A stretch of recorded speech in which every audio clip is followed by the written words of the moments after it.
If you have a goal of fat loss in mind, the number one thing you need to be doing is taking in enough protein every single day.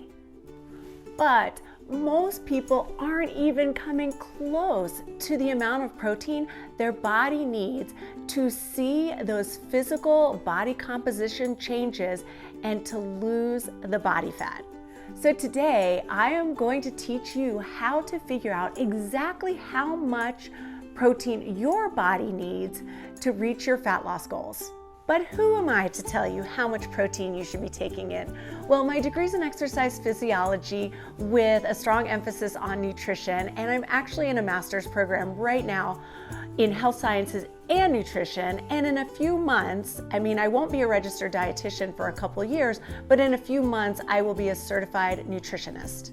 Welcome to Boom 50 Fitness. My name's Regan, and this is your channel for all things health and fitness in your 50s and beyond. And I'm also here to just debunk all those myths about how much protein everyone's getting. We're getting too much protein. Too much protein is dangerous.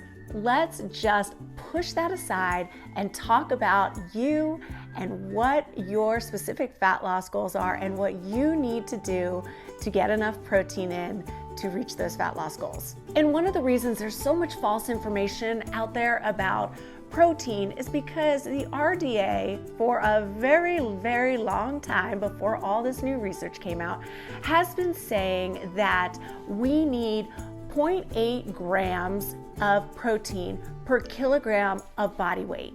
And that is just not enough. On average, that only amounts to about 40 or 50 grams of protein per day. So they came up with that number that is way, way, way too low when they were trying to figure out the bare minimum amount of grams in protein someone needed to avoid a protein deficiency. Not to reach wellness goals or weight loss goals or fat loss goals or longevity. So the new research is saying no to 0.8, and it's closer to somewhere between 1.2 and 1.6 grams of protein per kilogram of body weight. But for a fat loss goal, we are going to go for that higher number, the 1.6 grams. Okay, pretty simple math here. You can follow along with me right up here. So basically you are going to take your weight. Let's just say hypothetically your weight is 150 pounds. Okay, easy number. That's what we'll start with. So we need to convert that to kilograms first. So if you live in the United States, we go by pounds, so we need to convert it to kilograms. If you already know your weight in kilograms, if you live somewhere else, then it's one less step for you. Anyway, the way we get that is we take that weight, so we're gonna do 150, and we're gonna divide it by 2.2. So that will come out to be 68 kilograms. And then simple from there, all you need to do is multiply 68 by 1.6. And that, I believe, comes out to 108.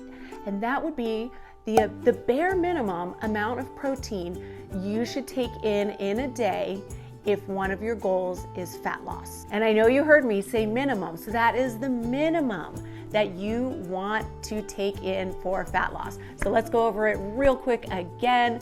To get your kilograms, you're gonna take your body weight, you're gonna divide it by 2.2, and then that number you are going to multiply by 1.6. And that is your magic number, your magic minimum. Okay, now the only caveat to this is if your BMI is over 30, what you would want to do is use your goal weight instead of your actual weight. If you don't know your BMI, which is your body mass index, there are some really simple tools online to help calculate that. So you'll be able to find that in a second. You'll be able to determine what your BMI is. And if you don't feel like figuring out your BMI, that's okay. Just go with your goal weight, whatever your target weight is. So a BMI over 30 is considered the obese category. So that is why you'll use your ideal body weight rather than your actual weight. Okay, so some things to take into consideration.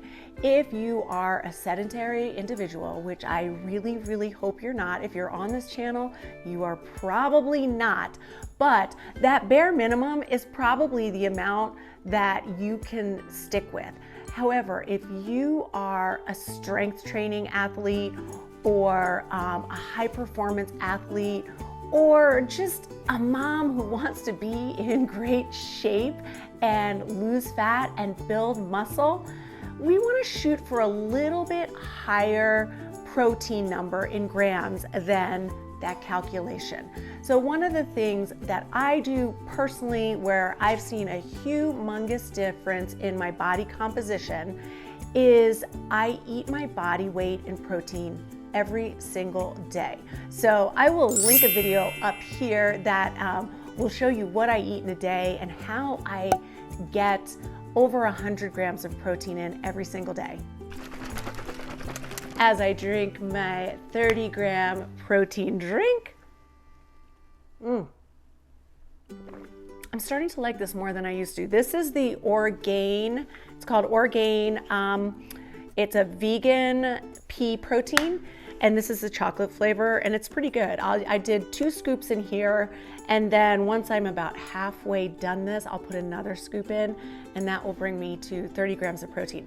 And I don't always recommend a protein drink, and usually Monday through Friday, I will drink one of these, supplement on the go, but I do really, really, really encourage people to try to get most of their protein from whole foods. I think that needs to be a video, the importance of whole foods. I have a friend who eats a protein bar every single day. And then I have other people who think that their 2-egg scramble is a high protein meal. We have so much to talk about. Okay, so an easy number to shoot for is at least 30 grams of protein with each meal. So my breakfast is at least 30 grams of protein, my lunch is 30 grams, my dinner is always at least 30 grams, and then I do supplement with this, which is also 30 grams. So I actually get pretty well above my body weight every single day. So if you're in your 40s or above and you're feeling a little softer, a little jiggly in places you don't want to be, well, up that protein, you're going to lose that fat, and you are going to build muscle, and you are going to change your body composition. So I know you do not want to be counting calories every single day for the rest of your life. So if we try to lose fat rather than just try to lose weight, we can ditch the scale for good, change the body composition, build muscle, and lose fat. All right, what else can I tell you about protein? There's so much, and I can't tell you how much I am learning in school. I'm so excited. I am actually reading ahead in my textbook, and it's all the really, really current information out there. I must say, when I thought about getting my master's degree right out of college back in the 90s and life got in the way, I'm so thankful for that because everything has changed. In fact, next week, I'm so excited to bring you a video on micronutrients. I did a whole paper on it. I finished it last night. I'm so proud of it. I learned so much, and I actually learned that I am deficient in a micronutrient that I would have said, no way am I deficient in that one. No, it's not the typical ones that most people are deficient in. And I'm going to share that with you because there's a really, really good chance you might be deficient in that too. And it changes a lot of things in the body. And I was talking to a client just the other day, and I told her how your body's just not going to function the way it's meant to function if you're deficient in certain micronutrients. And if fat loss is your goal, you don't want to just be looking at the macros. Yes, we talked about protein today. So the macros are protein, fats, and carbohydrates. But you also want to be taking a deep dive into what your micronutrients look like and where you might be deficient. So stay tuned for that. That will be next week. If you liked this video, don't forget to give it a thumbs up. Smash that subscribe button if you haven't already.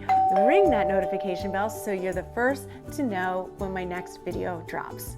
My name's Regan. This is Boom 50 Fitness, your new BFF. Thank you so much for watching. I really appreciate each and every one of you, and I am having so much fun making these videos, editing these videos, and watching this community grow. So on that note, if there are any topics you would like me to focus on, let me know in the comments below. I'll see you next time.